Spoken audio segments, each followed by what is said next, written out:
So welcome everybody, welcome to the first of a series of public lectures here at the university this year.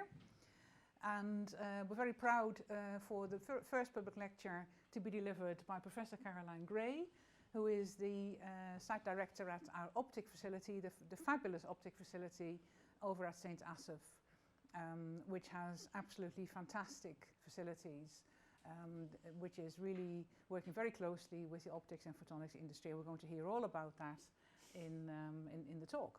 So the theme is about how SMEs and academia can work more effectively together. And I think what we are doing, what Caroline and her team are doing at the optic facility at St. Asaph is a really good example of what can be achieved. We're right in the middle of the delivery of some very exciting programs, which Caroline is going to share with us here this evening. So I'm going to hand over to Caroline now, and so Caroline is going to talk us through the theme of optics and photonics and working with the SME sector in our region and beyond. And that also includes international work, which the team is engaged with. We're going to allow some time for questions at the end, so we'll see how we go, and then there is time for some networking and some more drinks, if people are thirsty. Sounds good. Yeah, so over to Caroline. Okay, thank you, and thanks everybody for coming, and it's nice to see that. I wasn't sure if I was going to get an empty room or a full room, so I was half right. Okay, so I just want to talk a little bit of me, because people don't know me. Who am I? Where did I come from? Well, that cute kid at the bottom became me. So why have I put that on there? Because my journey is quite unconventional in the academic frame. So just a little bit of background as to the work history that my journey, which gives you some indication of why I can talk on this subject, because the experience that I've had of working within SMEs, large companies, and along the way as a consultant myself, as a technical consultant, and then finally my position here at the university within the Optics Centre. I think I've learned a tremendous amount about how valuable the academic sphere is to industrial partners coming from an industrial background and coming into academia later. So I feel that's given me the vision of how we can work to build the bridge between the two. So why do people need to innovate, and why do businesses need to innovate, and why should we all work together to progress and help businesses that where their technology needs are and jobs? How do we bridge that gap? Businesses are busy, and what happens is you sometimes get in it and think, you're too busy to look at the technology around you. So how do we support people to do that? So some of the reasons why businesses need to innovate and need to change would be changing business environment. COVID-19 was a massive change for businesses. We immediately had to turn to digital platforms. The networking stopped and travel ceased. So staff changes, growth, disruptive technology. If you've got a single technology business and some other technology comes around and disrupts that is a real business need to change. So technology advances, improve your processes with the development of different technologies and things that are available. Changing customer needs, your customers get more demanding as technology and things become available. Their expectation rises about what they should have. And then, of course, there's competition. So those are the reasons why businesses need to innovate. The types of innovation and the impact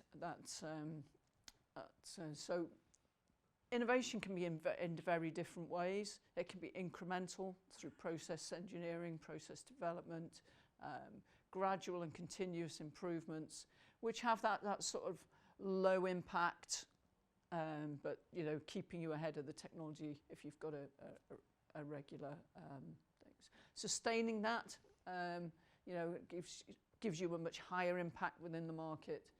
And then disruptive technology changes, electric cars, you know, hydrogen fuel cells, those types of technologies that are in hyperspectral imaging that we're working on now for communications and imaging.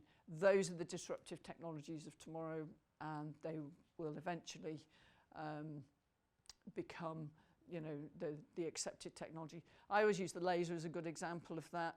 You know, you've got locked away in American laboratories trying to produce a massive, you know, a laser and getting photons to laze within a chamber and everything else.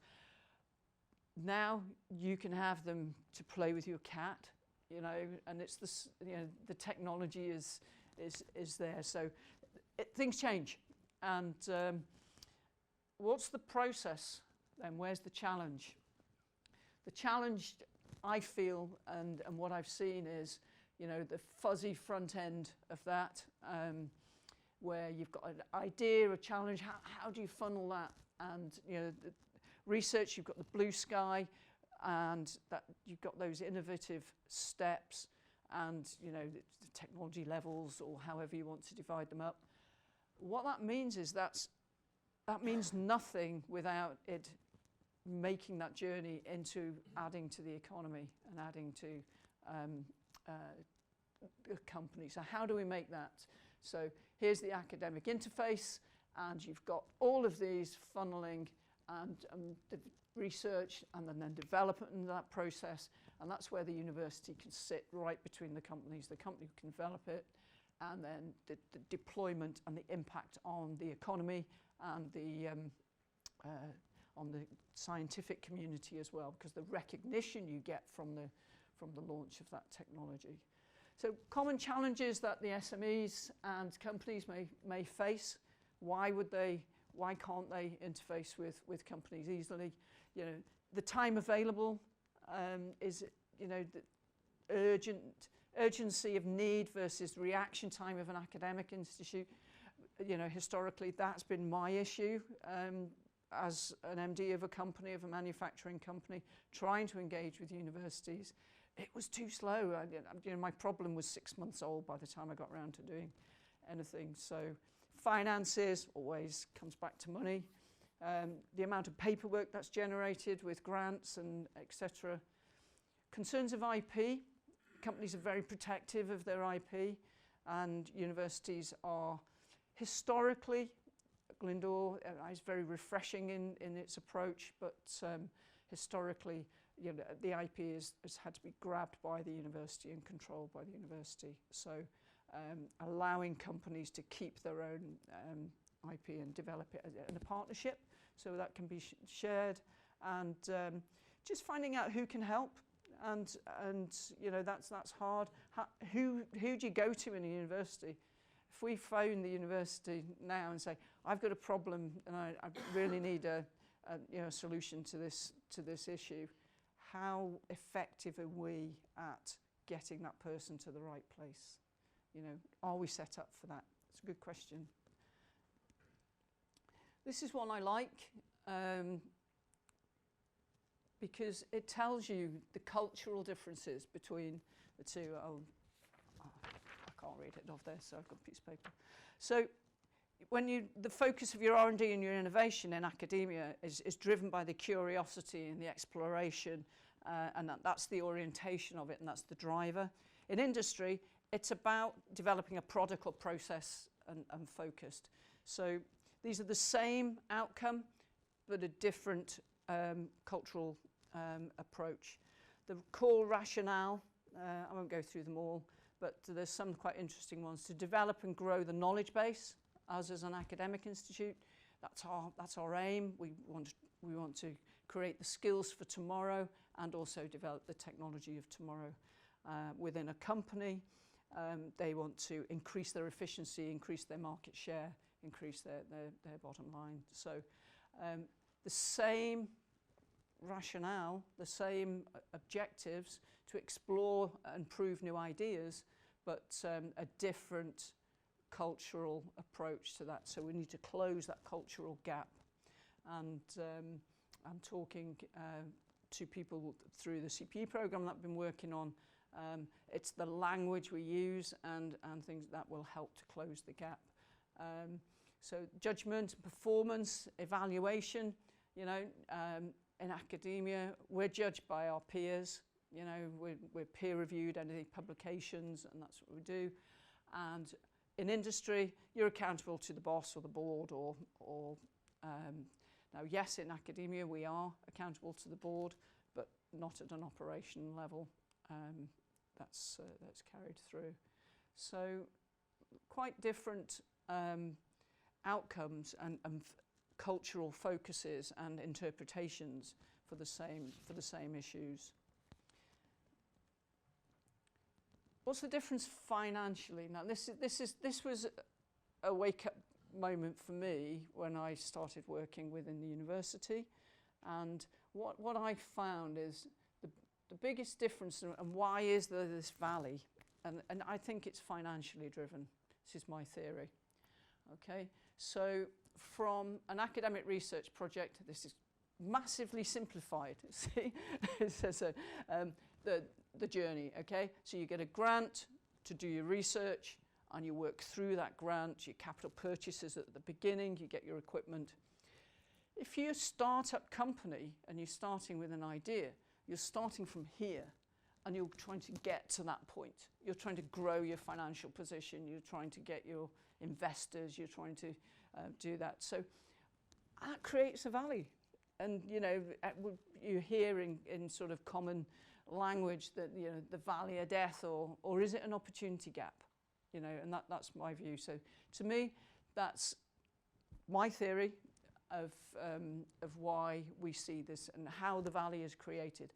And I do believe it's financial, the way the financial model sits for innovation and for development. Operational challenges, you know, releasing capacity within a company, that's a big deal. You know, they employ people to do a job and make things, and you know, so to develop R&D facilities, capabilities is a big commitment from a company. Contractual obligations, they've got deadlines. We've got deadlines to deliver our projects and, you know, financial models. The skills development within companies, and also the test facilities and equipment, and that's where universities really can help companies because we have fantastic facilities at the Optics Centre, as Maria has said, and we have, you know, a huge amount of capability within Glyndwr University, within the Composites Centre on the materials, and all of our research base. And those facilities and equipment can be very useful to our industrial partners. And certainly some of the newer investments in optic through the CPE program are proving that that service that the university can offer to larger companies who have similar equipment, but that equipment is dedicated to their product and their process. They can't break into that cycle. So having that remote R&D facility where they can come and develop their process, and it's on the same scale as their manufacturing process, then they can transfer that directly into their business, and they have that capacity, and they continue the manufacturing. They don't have to break into it. So that's proving to be very much the case with what we're doing. And obviously financial constraints is one that drives us all, not just businesses. So we'd create an awful lot if we weren't financially constrained. So breaking down the barriers and building the bridge. So recently I've had the pleasure, honour, to head up a project that we developed called the Centre for Photonics Expertise. Well, I'm going to call it CPE because it's a bit of a mouthful, so that's the only acronym I'm going to use. Because that was a vision I had sort of probably 5 years ago now, 6 years ago. The project's been running for almost 4 years. It took almost 2 years to get it over the line, and it's been hugely successful. And the real focus of that project was to try and build these boundaries and to build our industrial partner relations and build those bridges, as we say. So it's a working example. Quick summary at the bottom there. You see, we've done in those 4 years over 80 collaborative R&D programs, working with it's actually 60. I had the figures because we've got the exec meeting tomorrow. I had those today.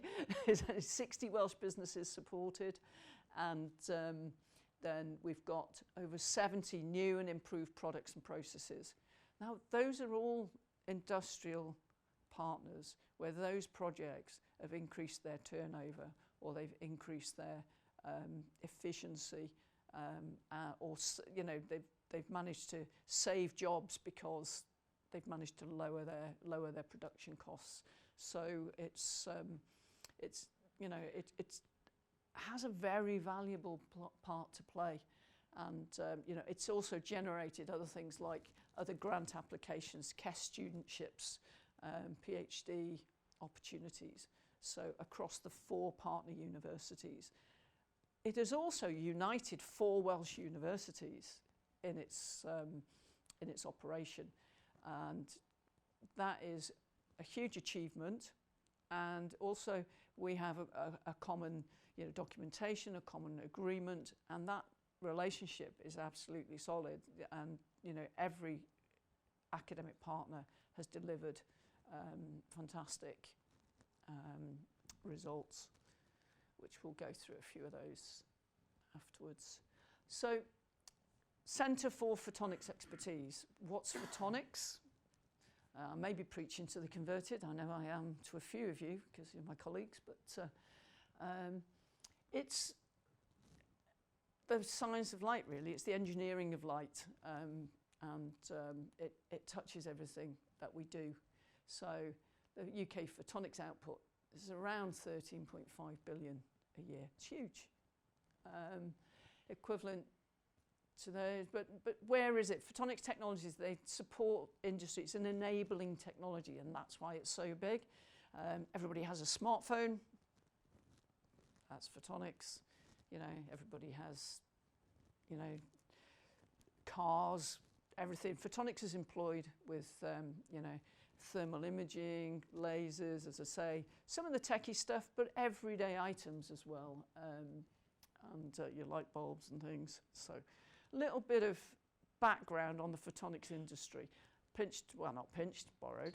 We are members of the photonics leadership group, so entitled to use their numbers. But the market scale of the photonics industry, that's fancy. It is huge worldwide, $730 billion. There's a bit of disparity between these numbers, but they're taken from 2 sources. So, and the reason being is that photonics is quite hard to judge because it goes from components right the way through to systems. So your chip manufacturer is a photonics device, so as are all of the electrical components and things, and many of them. So that shows. In UK, 15.6 billion euros. Actually, it does count. So that's, we could do with a piece of that, couldn't we? And that's what it's made up of.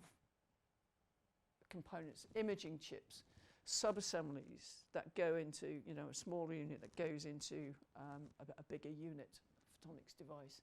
Imaging systems, head-up displays, telescopes, anything is a photonics device, okay? And the online services. And that's where the big money comes from, because you've got your fibre optic communications, you've got your satellite systems and everything else. It all adds into that value, which is why it's such a huge number. what's happening in Wales? You know, we're actually quite big players in Wales. Photonics employs 4,392 people in Wales.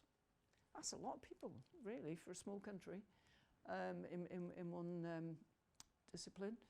And we're growing within the UK. The photonics industry is growing. I mean, you've got the semiconductor facilities in South Wales, a huge investment by the Welsh Government. There you've got the developments we're doing in optic. We've got companies, you know, right on the optic doorstep who are doing amazing work within imaging systems and military systems. So huge amount of activity centred around St Asaph, and there's a number of companies around Wrexham as well. So, you know, our small part of Wales is actually quite a large part of the Welsh contribution. So where does photonics sit in the turnover and employment sector? It's pretty high, actually. You know, it's higher than the steel industry. It's higher than electronic components. It's on a par with the chemicals and pharmaceutical industry. So, you know, it holds its own. And the, you know, manufacturing, which is, you know, a real economy driver. I'm a big driver of believing that manufacturing is key to wealth within the country, and we should be developing manufacturing and supporting manufacturing. You know, output 23% car manufacturing is photonics based, 50% of air and spacecraft manufacturing is photonics based. So huge output. So making it work. It is your everyday technology. From the candle to the LED light bulb, fibre optics communications, your laptops, medical imaging, more recently, UV sterilisation of hospitals. We were involved in developing a system that sterilised ambulances so they could be used during COVID, particularly. Security, Christmas trees, Galileo, it's quite old, you know, the telescope. The ESO ELT, it's being built in Chile. Now the team at Optic have had a huge input into the development of the processes for, initially for the primary mirror, but those skills are, that were developed. We're working on a system for the prefocal system for the ELT. So that work is carried through. That's a sort of, I think it's a £1.6 million project for us. So it's to manufacture the mirrors and the system, support systems for those mirrors. So fantastic opportunity. Glyndwr, we named it, and it's, which is watcher, I think, in Welsh, Glyndwr. That's an ultra lightweight telescope. We answered a call as a university for the development of a lightweight system to go on a HAPS platform, which is an unmanned flight platform for surveillance. It had to weigh under 2 kilos, and it's a DARA, you know, defence funded project. We were successful in getting the first round. We were the only ones in the first round that produced a model and a prototype, and we were successful in the second round, and then we developed the system further. We're now working with Kinetic on the fourth round of that program, and we're developing a LiDAR system, a LiDAR version of that system. What does it do? Well, the LiDAR will give us the much more definition, but the one that we initially developed was a visible system, telescope system. It weighed 1.6 kilos. It's very light, and it's you know, something we should be proud of. We own the license on that. So that's an example of going from a grant-funded project through to a marketable product. Okay, a little bit. So our partners with CPE are Aberystwyth University, the University of South Wales, and Bangor University. We operated only in the West Wales and Valleys region because that's where the funding was. So all of those projects that we've undertaken were in the development areas of Wales and not in the high-level industrial areas. Ironically, we couldn't do any projects in Wrexham, but we could carry them through to the West Wales and Valleys region, where the support is needed and the development of businesses is absolutely key for the Welsh government innovation and strategy. So it's 4 years, as I said. It's £7.3 million total project. That includes the match funding from the companies, and we've, as I say, with the 4 partners, and it's company-focused development. So what we wanted to do was have a quick turnaround, address some of those concerns. When we did our initial market survey, it takes too long, there's too much paperwork, so how could we overcome that? And the CPE model, by uniting the 4 universities, getting common agreements, getting common NDA set and placed, and then we have the business development function going in and talking to companies and asking them what was their, what's the itch you can't scratch in your manufacturing? What is your issue? Anything we can do? And what is it? So we didn't talk to them about photonics, and this was the key for engagement. We talked to them about their needs and what they needed. It was only then when we took away the potential challenges that we had and we reviewed that as a technical team away from that partner, and then we would potentially offer a solution. So the business development function was about clear engagement on the company's level, on the individual's level, and that really was a game changer for opening doors. We had some very good business development people who did a good job as well. So we've identified significant capital investment already made into each of the academic partners. We've had £1.5 million worth of equipment into optic, including the only production scale vacuum coating R&D facility in the UK. So that's quite significant for us as a university. At the end of the project, we will be able to move out of that boundary constraint, and I'm pretty sure there'll be we know there's a wider demand because we've had inquiries outside of region previously. So a very valuable resource for Welsh companies. So as I said, we place the developed expertise then with each partner institute, and that meant that once we reviewed it online, all our meetings were online before COVID, so it was quite easy to transfer over. So luckily we were already on that platform. We would review it as a team of experts across the photonics disciplines. The 4 universities have 4 very different strengths within the photonics sector, and the brainstorm, the solution, and the strongest solution and the best result for the company was the academic institute that picked up that project. It might be, when we had 2 projects in the optics centre and they were run by USW because they were more familiar with the technology and gave the company a better solution. So putting the right people in the right place very quickly and very effectively. And we created that academic capacity. The project employed 9 full-time researchers to support businesses for 4 years. That's where most of the money went, apart from buying expensive pieces of equipment.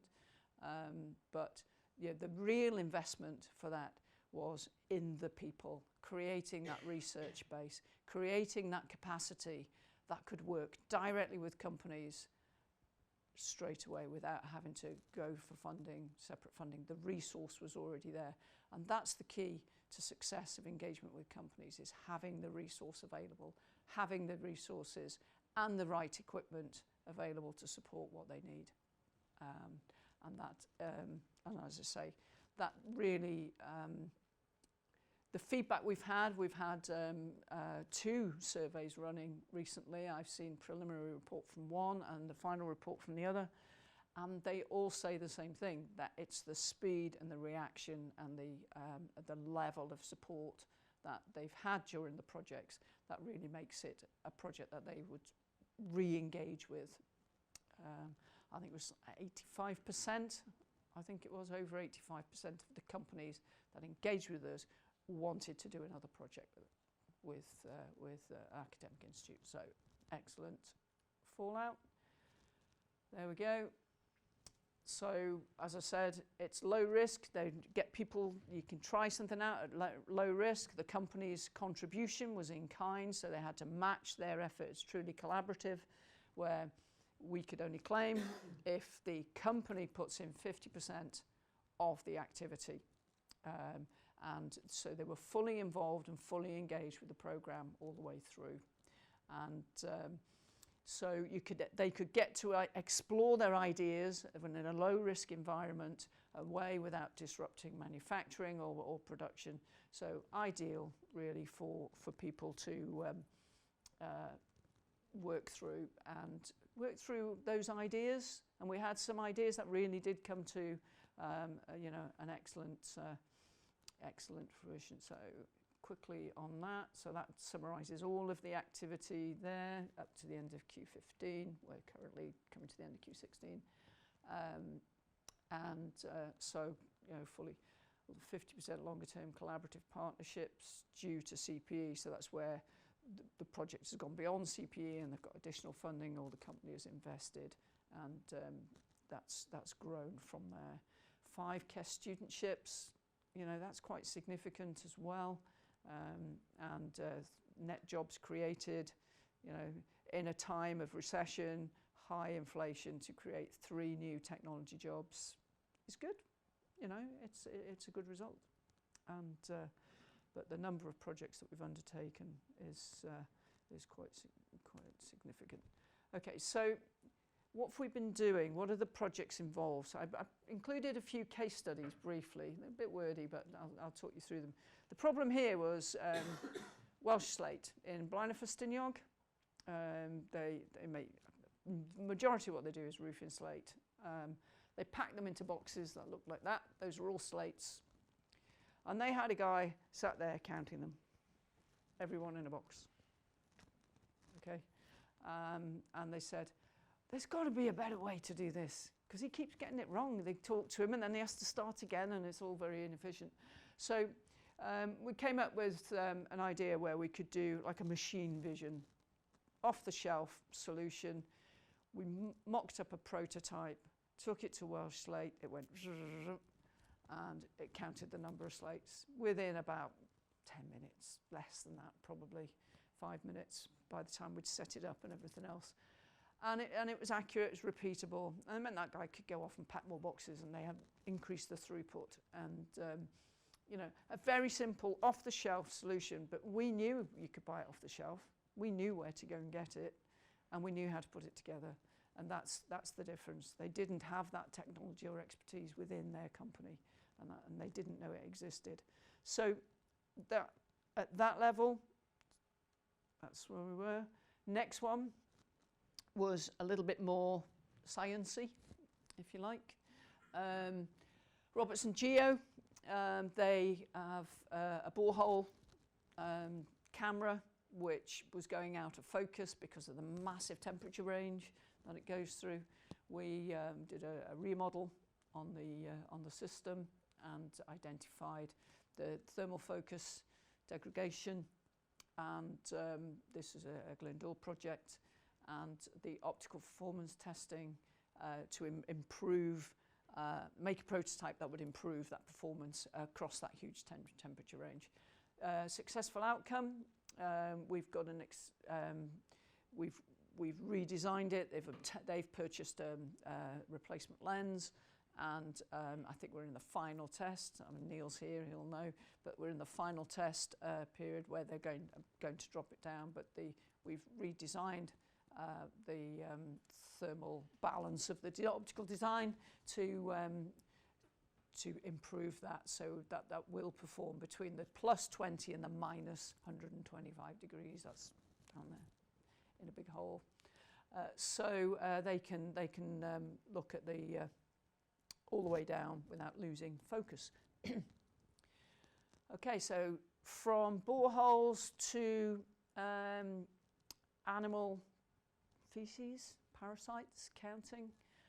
So there's a project for agricultural project, and that was to help with the resolution of the microscope that they were using to look at treating parasites in animals. They wanted to review the reduction, whatever, so basically are looking at animal feces, but we redesigned the lens for them and recommended a different system so that they improved the resolution, so they could start to pick up, I think it was, the resolution went from 5 nanometers down to 1.5 nanometers, pretty much. So massive improvement in the resolution of that, so that they could witness. So this is what they were seeing, and now they could see.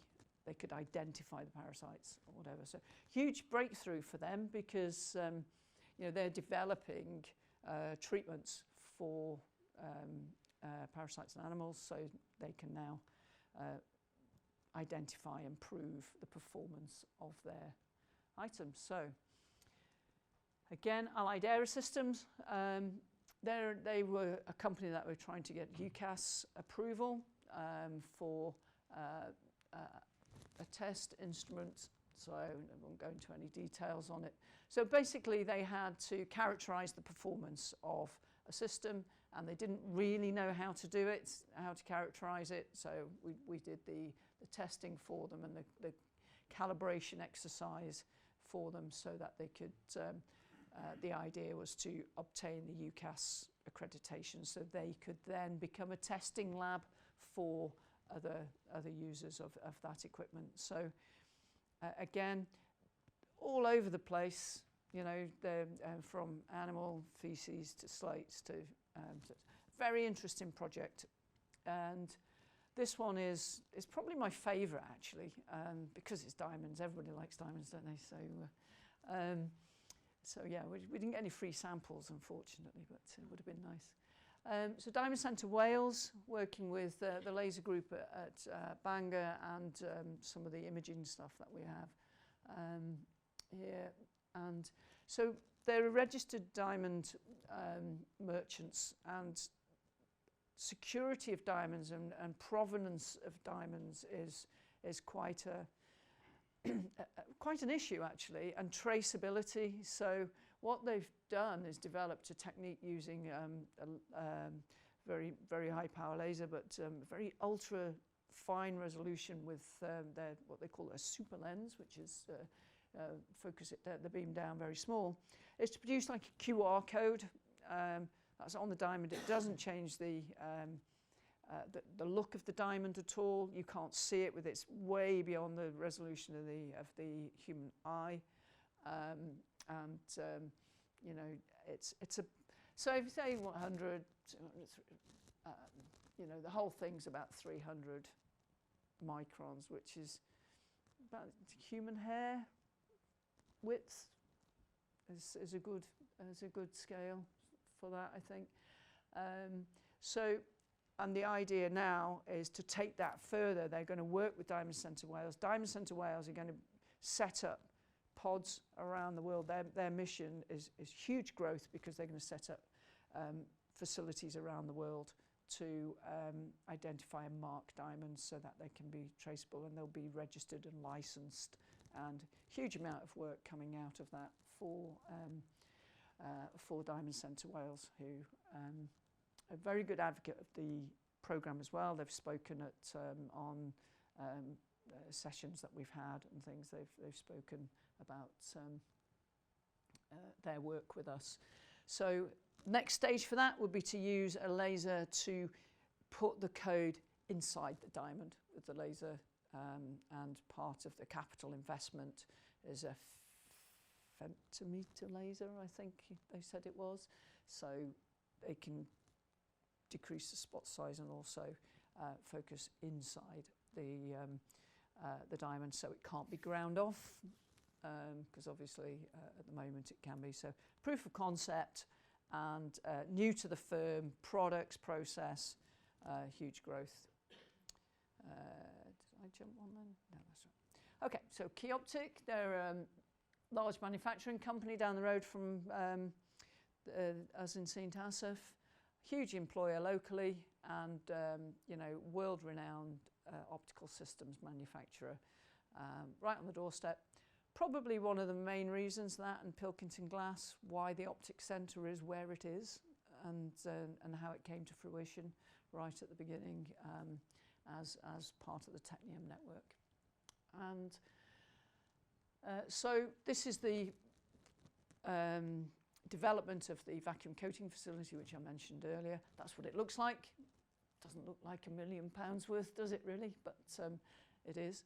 And the project aims there were to provide two things really was the development space and capacity for companies to develop their next generation of projects, and also for us to develop capability in producing advanced coatings, and to marry that with our extensive metrology capability, and to develop that. Future project for the university is to develop the high power laser optics facility and testing. So it all ties in together with the future vision for the centre and for the research activity, but it does provide capacity, and that for R&D. If you create capacity, you create development and success.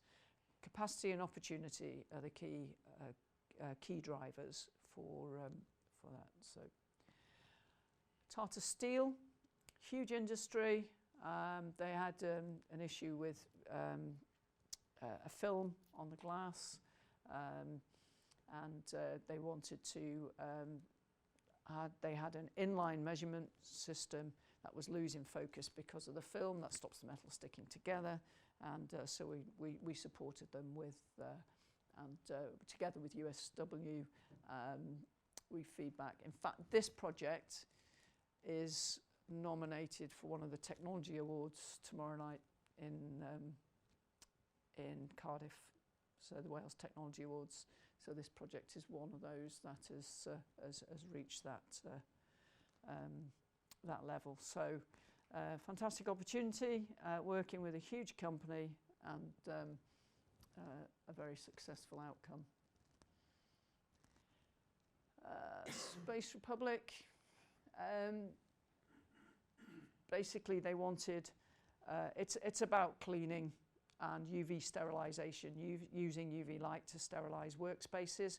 So hot desking is a big thing. We've got pods all over where we were just having our reception. The idea was to develop a system that was in there that was UV light. When the person left, you shut the door, the UV light would sterilise the environment very quickly, and then that environment is sterilised for the next person going in. So quite, as I say, successful, and just prototyping, analysis, just designing potential things. So it's, it just gives you a flavour of the type of applications and the level at which you can work with not a huge amount of resource, but you can make a huge impact by creating opportunity and capacity for people to work with. That's this network of, you can see the activity is clustered around Aberystwyth, Bangor, and so the reach to the companies that we've worked with is bound to that West Wales and Valleys region. So we would hope to be able to push into Cardiff, Newport, Swansea, Wrexham, and across the border, into the northwest, Liverpool, Manchester. So a huge opportunity there and potential for collaborative work. And even supported our own company, or Bangor did, under a project, which was good. So big spread of different companies. So where are we up to on time? We're almost finished. So some industrial partner feedback. This is taken from the Wayfield report that I mentioned before.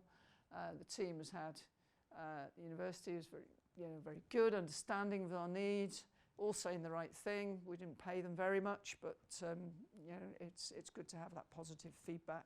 But that's, for us, they've invested in the right type of equipment that suits exactly on location. Stone's throw from the factory. So it makes for a good relationship. So it's creating those opportunity and capacity.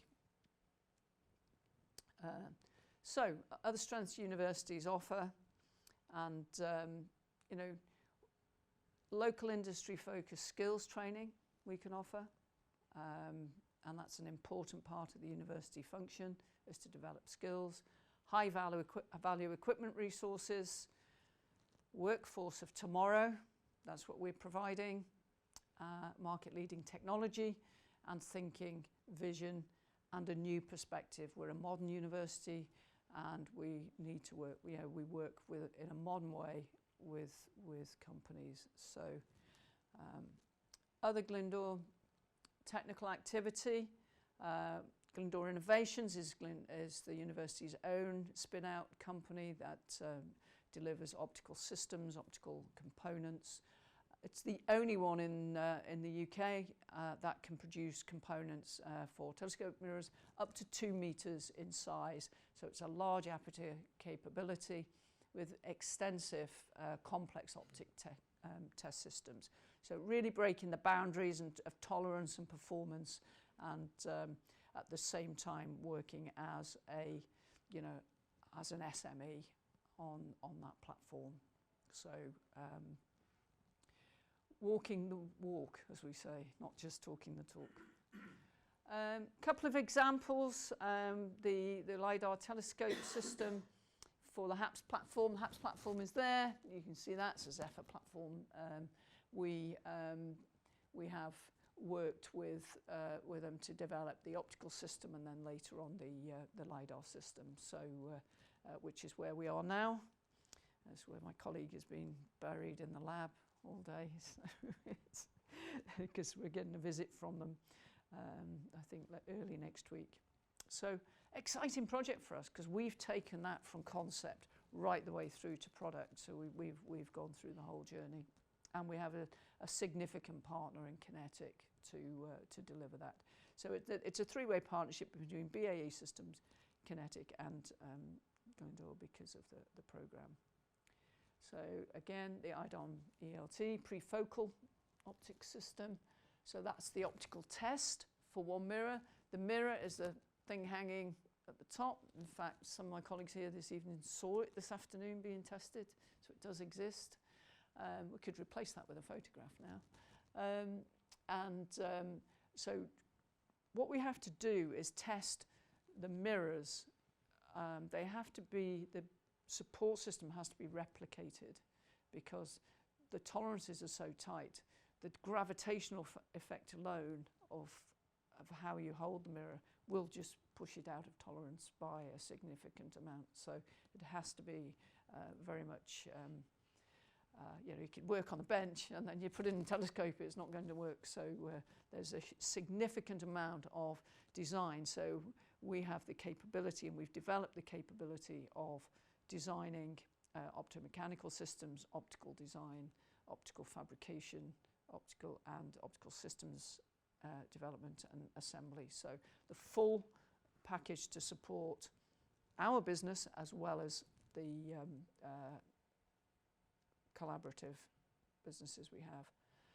Hyperspectral imaging program, that's again, I've mentioned that, but just give you an idea what that is. That's part of the Endeavour program. Endeavour was a partnership between Welsh Government and Airbus. Airbus put 50% in, the Welsh Government put 50% in, and the outcome of that is we are providing costings for Truth's hyperspectral imaging system, which is a huge project for Airbus. And we are developing our own system there, and very excited about the results of that. If anybody wants to know what it is, catch me when I've got a glass of wine in my hand.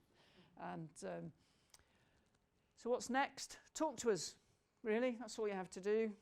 Just talk to us, and you know, talk to us about anything, any way you feel that we can support. We're currently aiming to obtain additional funding, and the network remains strong, and the collaborative, joint collaborative partners. Our main aim really is to continue to be the trailblazer project for industry and academia. I think Glyndwr can lead the way. We have a model that works, it's proven over 80 plus programs, so we want to carry on doing that.